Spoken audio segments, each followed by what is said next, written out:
Yeah, strengths of my team. I think first of all, it's probably overall athleticism, overall depth. We're as kind of deep and as athletic as we've been in the 4 years that I've been here.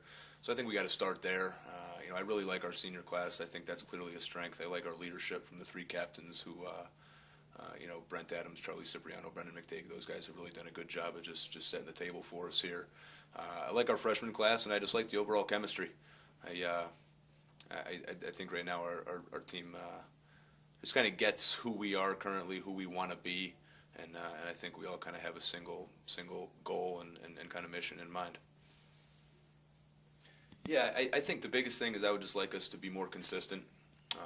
I think it's a long season. I think everybody knows that, so you got to do a good job of just managing the ebbs and the flows and the peaks and valleys there that are associated with any season. Concerns are making sure that guys stay healthy. That's really been a big point of emphasis from the coaching staff is we just got to do a good job with injury prevention, making sure that, hopefully we're peaking at the right time. I'd like to find ways for us to score goals a little bit easier. I feel like the last few years we've been really, really dependent on our defense. We've been really dependent on having solid goalie play. And I think those things can continue to be, kind of an integral piece of kind of what our identity is. But we want to try to play a little bit faster. We want to try to just, increase our transition and our unsettled opportunities at the offensive end and just try to get our goals for average north of 10. Yeah, I'm really a big fan of this freshman class. I think I got to credit my assistant coaches really during that recruiting cycle, really doing a nice job of honing in on the right guys. There's a couple guys in particular that I would like to mention. Drew Federico at the attack right now. He's slated to be a starting attackman. In the midfield, Colin McClendon is also slated to be a starting midfielder. Both those guys, just in terms of tenacity and athleticism and upside, I think have what it takes.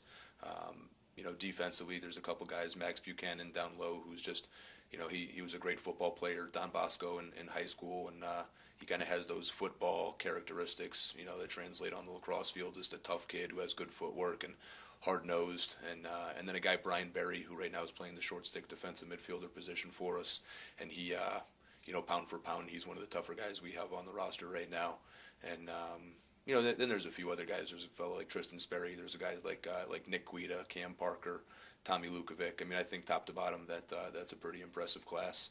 So we're pleased with those guys. Have certainly big expectations of them. I think those are consistent year to year. I mean, we want to try to win the ECAC conference. We want to try to be playing as deep into May as we can. I'm proud of the fact that over the last 3 years, I think we've steadily improved. We like this year's makeup. In the current team right now. We also understand that there's a lot of other really good programs in our conference right now. So I think early on in the preseason, you try to worry about your team and just your team's growth and your team's development. As all of a sudden, as you get into conference play, you really got to make sure that you have your opponents pegged pretty well, and you're putting a game plan in that hopefully works to your advantage. Yeah, I mean, I think the travel is certainly unique. I mean, it's difficult to have to fly across the country, play at a different altitude, kind of get adjusted to the time difference, the altitude difference. It's one of those things, I tend to not talk about too much. I think you can kind of mess with your guys' heads a little bit, and that certainly isn't our objective there. So we kind of take it as what it is.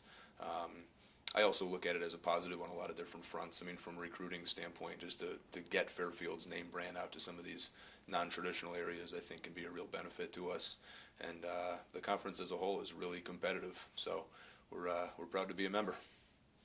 Yeah, that's a question that's out there a bunch right now. I mean, I think the short answer for me is no. I think there may be other ways to try to speed up the game, but my opinion right now is that the short shot clock is more of an advantage for the defense than the offense, and I think that's kind of counterintuitive to what they're really trying to accomplish. I mean, by speeding the game up, whether or not they want higher scoring contests or bringing back the two-way midi or just less subbing, maybe more action for the fans. I get all of those things, but I'm not necessarily convinced that the shot clock is the answer. I'm not sure that it lacks respect. I mean, I think a couple years ago when all the conferences basically realigned, I think maybe it's a product of that realignment. The ECAC just has been kind of a mishmash So, I think it's basically up to each institution just to go ahead and make sure that they're putting out a winning product. And if you can do that year after year, then all of a sudden I think people are forced to give you the amount of respect that we all think we deserve. We have two guys in particular right now. I mean, both those guys have the respect of the MLL as they were both drafted. The fellow Brent Adams, who's been a 4-year starter in the midfield, he's probably our most athletic and our most dynamic player. He got picked up by the Chesapeake squad there professionally, and he is a leader. He's a competitor. He can do a lot of different things. I mean, there's a chance that he's on both our man down and our man up units. He's going to be a first line midi. He's going to see some face off wings.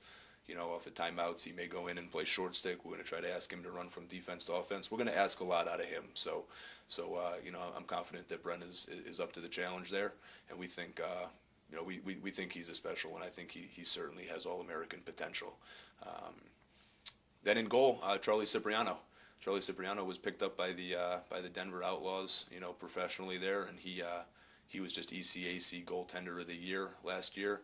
And there's some pretty darn good goalies in our conference. So I mean, he has established himself as one of the better goalkeepers in the country.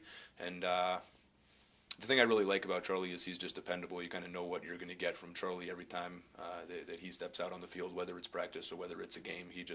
He shows up ready to work and ready to do his job and ready to kind of bring, just make sure that he does what he can do for this program. And I think that's very clear to Charlie's teammates right now too. They kind of look at him just as kind of a pillar of strength for this whole thing.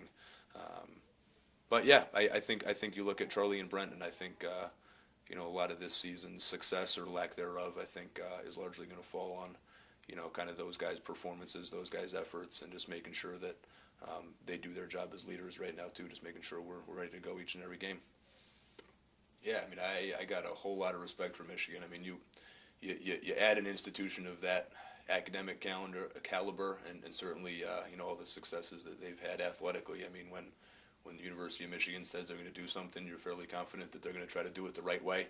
So I would expect Michigan to go from 0 to 60 pretty quickly, and kind of good for Michigan, bad for every other coach in the ECAC. But this thing's not getting any easier anytime soon. So we all just gotta make sure that we're doing the best job that we can for our institution. And I certainly welcome Michigan in. I think it'll be fun to watch the Michigan-Ohio State rivalry, kind of develop. And I got a whole lot of respect for those guys.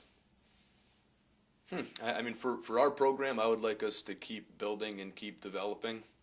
I think establishing, kind of quantitative goals. We would love to get north of 10 wins. We would love to win the ECAC conference. We would love to be advancing in the NCAA tournament. In terms of our conference, I'd love for there to be multiple teams in our conference represented in the postseason. I think that we deserve that, and I also think that I think that would just really do a nice. It'd be a nice nugget just for the ECAC conference to have multiple teams that are represented, and then the state of the game. I mean, I think the growth has been remarkable at the youth level, at the high school level, at the collegiate level. The TV coverage. I mean, I think it's all exciting stuff. So it's all good right now. I mean, right now my focus is on trying to get through today and get to tomorrow. But I think there's a lot of exciting stuff out there with just the lacrosse landscape. So.